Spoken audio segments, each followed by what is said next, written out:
If you're having trouble deciding between these 3 different lights, you certainly wouldn't be alone, and it's taken me the better part of 2 weeks of testing and comparing them side by side to kind of work out which was best for what.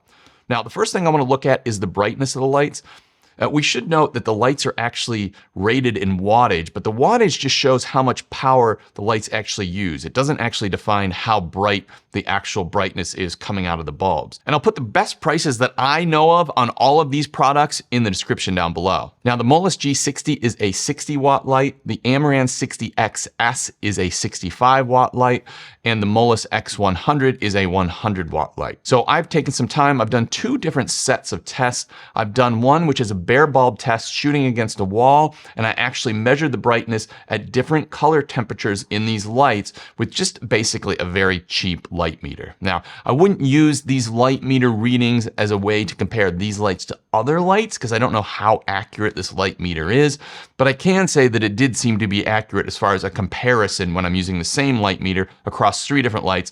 I felt like the readings I got reflected what I was seeing with the naked eye. Now, the next thing I did is I actually took the lights, I put a softbox on them, and I set the adjustments in the camera the same. So the same settings, same shutter speed, same exposure, same ISO. And then I just adjusted the light output of each of the lights until I felt like I was properly exposed. Now, this isn't necessarily an absolute exact science or sort of perfect replication of how bright these lights are, but it does give us a real world comparison between the 3 lights. And for these shots, I had to put the G60 at 60% of its brightness.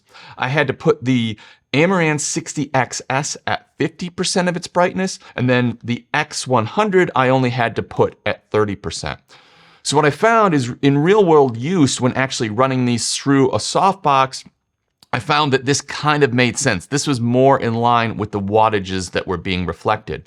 When I did do the bare bulb against the wall test, I did find that the Amaran was sort of punching slightly above its weight class and was actually getting a little bit more light output than the wattage would have indicated. And I think this can come down to a number of things, but particularly the Amaran actually has a smaller chip, a CCD chip at the front that emits the light. So that might give a brighter, more concentrated light. It can also just be the way that sort of the units are built and the glass and the surrounds around them. One could have a slightly more concentrated light than the other. So in the bare bulb test, definitely the Amaran sort of punched above its weight, but when we went through the softbox, I felt like they all pretty much performed like you would expected based on the wattage that they are sort of labeled with. Now, brightness and wattage is only one part of the equation, and as long as the light you've got is bright enough for what you need, then we can just disregard the brightness conversation altogether. So it's just a matter of having a bright enough light. A light that gets brighter in a situation that you're not going to use it brighter becomes kind of irrelevant. And if you're shooting YouTube videos or any situation where you're totally controlling the light, similar to the environment I've got here, I've shut the blinds and I want full control of my light. In that situation, all of my YouTube videos and all of my lights could be under a 60 watt light. So actually the brightness of these lights is probably not super relevant for a lot of people. The area it could come into play is if you are actually trying to light a subject and you're competing against sort of natural light outside, then that can be a bit of a challenge and maybe there is some value in the brighter lights. Now, I think the most important thing to consider when comparing these lights is their features. And what you're gonna find as we go through this video, the Zhiyun lights are really designed to be portable lights that can also be used in a studio, but you can take them on the road. They're small, they're easy to transport, they can be powered with USB-C power. So they are loaded with features that makes them portable lights. And when you see everything that Zhiyun talks about, it's all about the portability of these lights. Now, when we look at the Amaran light, Amaran is a division of Aperture, and Aperture Amaran makes very high quality studio lights. And I see the Amaran light is a studio light that can be portable. And I know that sounds like a subtle difference, but as we go through this video, you will see that at every opportunity, the Zhiyun lights become more portable and the actual Amaran light kind of becomes a better light for a studio. So that's kind of the division you're gonna find as we go through the different features. And the first thing, and probably one of the biggest differences between these lights, is the Amaran light is designed with a built-in Bowens mount. Now, a Bowens mount will handle pretty much any standard softbox out there nowadays. So you can get 90 centimeter, 60 centimeter, 120 centimeter. And this light is designed to accept a standard Bowens mount. And when we look at the Amaran, what we're going to notice is there's these 3 different points on the light. They are the widest points of the light on all sides, and those are designed to accept the Bowens mount. So essentially what they've done is they've made this light as small as they actually or practically could while still maintaining the ability to take a Bowens mount. Now, this is great if you're in a situation where you're going to be using this thing in a studio and you want to be able to use a Bowens mount light. It's right there, or a Bowens mount softbox. It's right there. It's built into the thing. You've got your Bowens mount. When we look at the Zhiyun lights, they have a new proprietary ZY mount. Now, this is a very, very tiny mount, and it is going to allow them to make the light so much smaller. But if you want to use a Bowens mount softbox, you're actually going to have to, or any sort of Bowens mount adapter or product, you're going to have to add this quite large Bowens mount. So if we have a look at how this works, and what you'll see is now this is the X100 with the Bowens mount on it, and this is the Amaran. And although I think you could argue that the X100 maybe in some ways is a bit smaller and you can take this off and sort of pack it down in a bag, I think you lose most of the portable advantage of this light when you add that, and now this sort of tilts you towards the Amaran light. The other advantage when it comes to portability with both the Zhiyun lights is both the Zhiyun lights can be powered by USB-C power. And if you look here on the side, there's a little USB-C port on this one. And when we look at this one, the USB-C port is on the bottom here. And this is kind of amazing for a couple of reasons. One is you're going to be able to just use a standard adapter that you would plug into sort of a MacBook or any USB-C powered sort of laptop or notebook. And you're actually going to be able to power the lights off that, as long as it's what's called power delivery. And most of the modern laptops or MacBooks, what have you, are power delivery. In addition to that, you can actually power these lights off of your computer directly. And my MacBook can actually run these 2 lights at around 9% brightness. This is all dependent on how much power delivery the device you're plugging in can give the actual units themselves. The other thing is if you've got a standard USB-C sort of power bank or battery, which has power delivery, or it's a power delivery compatible, then you can power them off that. If we have a look at the Amaran actually does come with the ability to hook up Sony NPF batteries. And that happens by clicking this thing on the side, and then you've got this that screws into the back.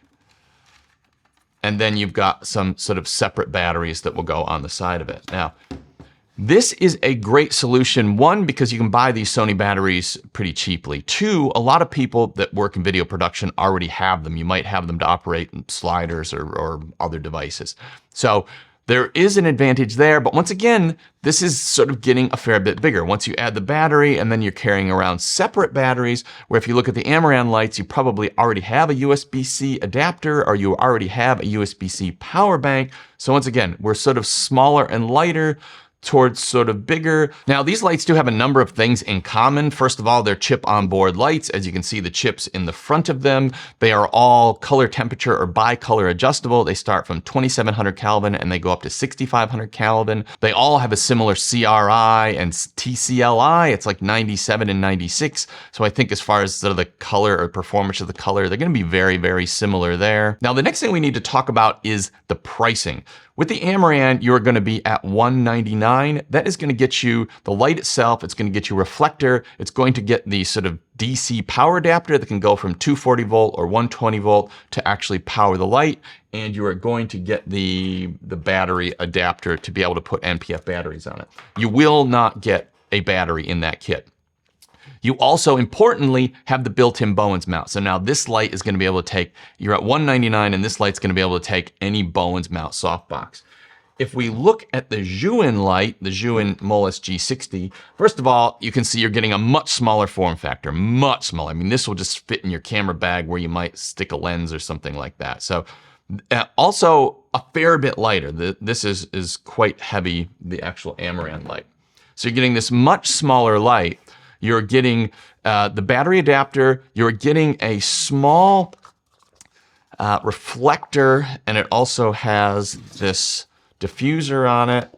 So it's a reflector and diffuser in one, so you can take that off. Now, the other thing that we need to keep in mind with this, we're at $199. We also have the ability to power it off USB-C, so we've got that portability factor, but we don't have a Bowens mount included in this kit.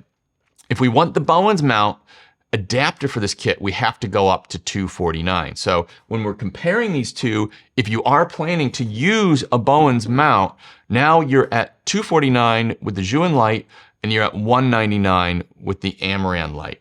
You're more portable with the Zhiyun light, you're sort of more studio setup with the Amaran light.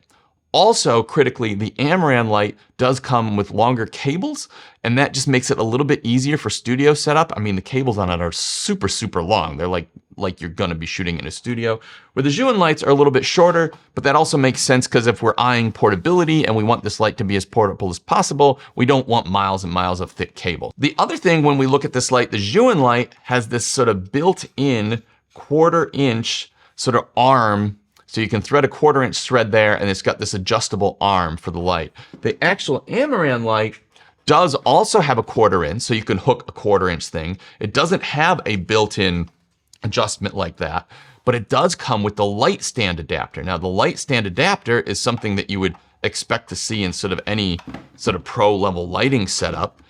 And once again, this is going to be great for using this on a full-size, proper, robust light stand. This is another nod to the Amaran being great in a studio where you got the big full-size light stands, and the Zhiyun being great where you can just put this on a tiny little tripod mount or a desktop tripod, or even one of Zhiyun's little sort of foot for their gimbals. And this is just going to give you a really small portable package that is still adjustable. Now, when we move up to the Molus X100, this is going to get you the most light. This is going to start at $249, and you're going to get the light, you're going to get the power adapter, you're going to get a reflector, and you are going to get a bag to actually hang the power adapter from any sort of light stand or situation. You're actually going to get that bag in the G60 as well. And this is the brightest light, so if you need the brightness, then this might very well be your light. You're also going to get the reflector in this. That's starting at $249. Now, if you want to make this thing, and this is where a lot of YouTubers were sent this kit, and what you're seeing is YouTubers out there that have a lot of pro level gear are using this as their portable lighting setup. Now we've gone to $349, but we've added the battery, and you're gonna get the battery and you're gonna get a carrying case once we go up to that $349 price point. Now we're getting a fair bit more expensive though. So if you're just shooting in a little YouTube studio, we've just gone from sort of $199, you've got a channel with no income. Now we're on $349. So if you don't need this portability, you know, we've just added $150 to get to this point. But this is probably the smallest, actually super robust setup that I know of as far as portable lighting goes. And you've got this huge battery here, and at 100% brightness, so I better turn this down. At 100% brightness, you're gonna get 30 minutes of battery life out of this. But I have been using this when I'm on the road, and I've been using it at around 20% brightness. And what I'm finding is I'm getting like 2 hours of battery life. If you go down to, 15%, you'll get even more. So you can use this light to sort of do a full long form interview if you don't need 100% brightness. And on the 100-watt light, you probably don't for the most part. The other thing about the X100 is just how small it is. I mean, in one area where you might put a lens, you could probably put 3 of these. And I mean, you compare that to the Amaran. In fact, just in the area that the Amaran takes up, if we look at that, you could virtually put 3 or 4 of these in the same space. So once again, this is back to the portability factor. The Molus X100 is way more portable and significantly brighter, but you're also up for sort of a lot more money. You're also gonna have to carry around a Bowens mount, which is kind of defeating part of the purpose of having the portable light if you're going to be using a Bowens mount. Now, the conclusion I've come to is if you want portability, this means whether you're moving back and forth between different rooms in your house, or you're moving to a workshop, or you're traveling around the world or around the country, then I would definitely lean towards the portability of the Molus G60 and X100. And when I'm traveling, these are definitely the lights I'm taking with me. It's not even close. But in a studio environment in which you don't need the 100 watts of the X100, if you can get away with the 65 watts of the Amaran 60s, which I think most people can, for $199, you've got the built-in Bowens mount adapter. You also have a very pro-level light stand adapter, and you've got a really, really well-built bit of gear. You also get longer cables. So I think for somebody who's in a studio and doesn't need that portability, then I think the Amaran 60s could be the light for you.